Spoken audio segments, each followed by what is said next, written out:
Christopher Bongo is recognized. Mr. President, I rise to appeal to our colleagues to support measures urging the government to advocate before the International Criminal Court for the interim release of former President Rodrigo Duterte, or just place the former president under house arrest. Mr. President, I believe that there comes a time when the measure of a nation is not in the strength of its laws, but in the depth of its compassion. Ang tunay na malasakit, simpatya at kalinga natin sa isa't isa ay ang totoong sukat ng ating makatarungan at makataong lipunan. Pilipino rin po si Tatay Digong. Last Saturday, nagpalabas po ng official statement si Vice President Sara Duterte hinggil sa insidente kung saan nadatnan ng mga personnel ng ICC detention facility si Tatay Digong na walang malay. Kinumpirma rin po ito ng kanyang abogado. Kinakailangang dalhin si Tatay Digong sa ospital upang masuri kung meron ba siyang injuries, lalo-lalo na po sa kanyang ulo. Sa totoo lamang po, nung nabalitaan ko po ito, ang sakit, napaluha po ako. Sobra pa po sa tatay ang turing ko sa kanya. At kahit na hindi na po siya presidente, maalala ko December, November, monthly po siya nagpapa-medical check-up sa Cardinal, and he is scheduled nung March 12, December, January, February, March 12 para sa follow-up check-up niya. Kahit linggo po, sinasamahan ko yan. At alam ko po yung mismo yung gamot niya, 27 po yung pinapadala ko sa kanya, nag-order yung mga nurse niya. Tsaka hindi niya talaga sinasabi kung na-slide siya noon. For the past 3 years, ayaw niyang sabihin sa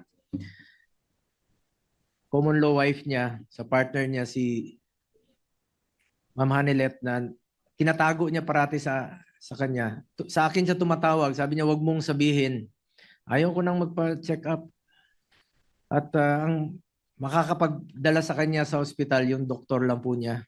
Pag tinatakot namin siya through his doctor. Totoo po yun. Ang nakakatakot lang po ngayon, wala po siyang matatawagan, wala siyang masasabihan. At kilala ko po si Tatay Digong. Ano yun eh. Siya na mismo parang pagod na rin po siya. Parati niyang sinasabi noon, pagkatapos ng kanyang presidency, pagod na. Talagang tinamaan rin po yung kanyang katawan, yung kanyang edad. Sa kanyang edad at during the pandemic, maalala ko 2016, kasama si Senator Cayetano, miikot, sobrang lakas pa niya noon. Pero panahon ng pandemya, wala na. Talagang humina po siya na minsan natutumba lang. Siguro hindi ko na po mabilang sa kamay ko, ilang beses na po siyang natumba mismo sa bahay niya. Dahil sa mahina na yung tuhod, minsan nakakalimot na po siya. Pilipino naman po si Tatay Digong. Masakit lang po sa akin dahil sa totoo lang, sobra pa po sa tatay ang turing ko sa kanya. Mas nakakasama ko po siya for the past 25 years kesa sa totoo kong tatay. Totoong tatay ko, 5 taon ko hindi nakikita. Tatay Digong, 350 out of 365 days. Nakakasama ko siya until 2022 dahil tapos na po ko yung termino niya at may trabaho naman po ako dito sa Senado. Ang nakakalungkot po dito, baka God forbid, meron pang mas malalang mangyari sa susunod sa kanya. Mas nakakatakot po yun kung doon po mangyari ito sa ibang bansa. Ako po'y nakikiusap sa ating mga kasamahan, kahit nga sabi ni Senator Bato, suntok sa buwan po ito. Bago po huli ang lahat, sana po'y maramdaman naman niya yung ating suporta. Kahit pa paano naman po'y naglingkod po siya sa atin ng 6 na taon ng buong puso. Hindi na po tatakbo ng presidente, dapat yon. Pero sa hindi po inaasahang pagkakataon, tumakbo po siya at pili po ng Pilipino. Former President Duterte has absolutely no intention to evade or escape accountability. If any, Ilang beses na niyang sinabi, he takes full responsibility for his decisions. Ang hiningi lang po natin ay konting konsiderasyon lang po para sa isang Pilipino na naging leader natin noon, na talaga naman pong binigay niya po ang lahat para sa ating mga kababayan.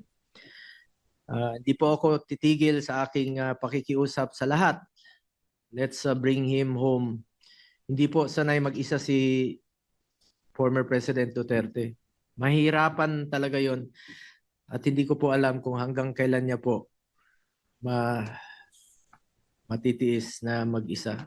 2 araw lang, naghahanap ng kausap yon, naghahanap ng mapupuntahan. Sana po magkaisa po ang Pilipino. Sana po wag nating ipagkait kay Pangulong Duterte ang karapatang dito na po tumanda sa atin. Sana po ay matuldukan na po ang pagkawatak-watak nating mga Pilipino. Ang gulo na po ng ating bayan, mas lalong gugulo po kung merong mangyari sa kanya.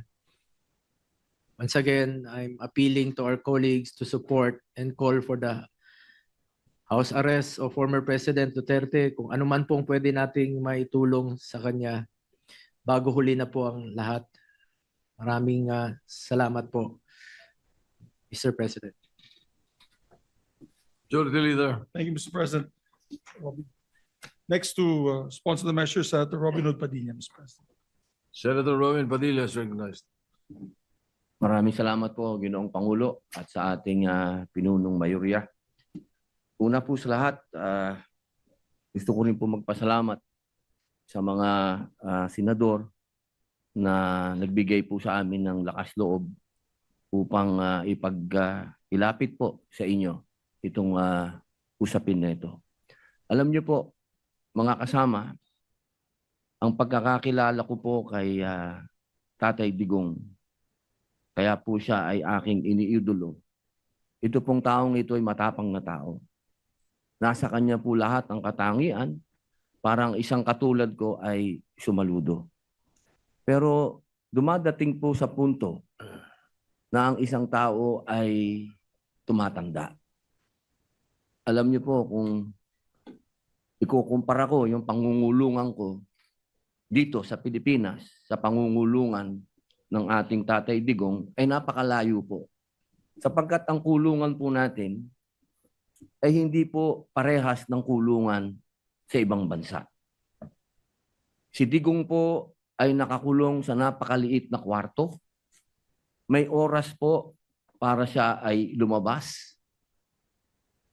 Halos buong araw siya po ay nasa loob ng kwarto na yan, na meron lang pong maliit na butas kung saan po inaabot ang kanyang pagkain. Napakahirap po dahil dito po sa atin, sa amin sa Muntinlupa, ang tawag po namin doon Bartolina. Yun po ang itsura ng kinalalagyan ni Tatay Digong. Siya po ay nasa Bartolina. Wala po siya doon nakakausap, wala po siyang nakakakwentuhan, at higit sa lahat, napakahirap po para sa isang nangungulungan na sa ganong edad ay nag-iisa ka, wala pong nag-aasikaso sa iyo. Alam niyo po, ang aking mahal na ina, nung siya po ay nag-umpisa na nagkaroon ng mild dementia, siya po ay 80 years old. Ang aking pong ina ngayon ay 89. Siya po ay may advanced dementia na. Kaya batid ko po kung ano ang hinagpis ng mga nagmamahal kay Tatay Digong. Kung paano po nakakalimot sa kanyang pangalan, nakakalimot sa pangalan ng mga anak niya, nakakalimot sa mga bagay na may kilalaman sa katawan niya, kung kailan siya dudumi, kung kailan siya iihi. Mga bagay po yan na inilalapit ko po sa ating mga kasamahan at sa mga kababayan natin. Kung sana po ay mapagbigyan ang aming kahilingan. Hindi naman po kami humihingi na siya po ay pakawalan. Ang hinihingi po namin, siya po ay maialis sa Bartolina. Iba po ang pangungulungan sa ibang bansa sa pangungulungan sa atin. Alam ko po, batid ko po. Meron pong mga katulad niya na nakulong dito sa bayan natin. Na mga politiko na nakulong dito sa bayan natin. Pero iba po na hindi ka nakakulong sa sarili mong bayan. Yun lamang po, mga mahal kong kasama dito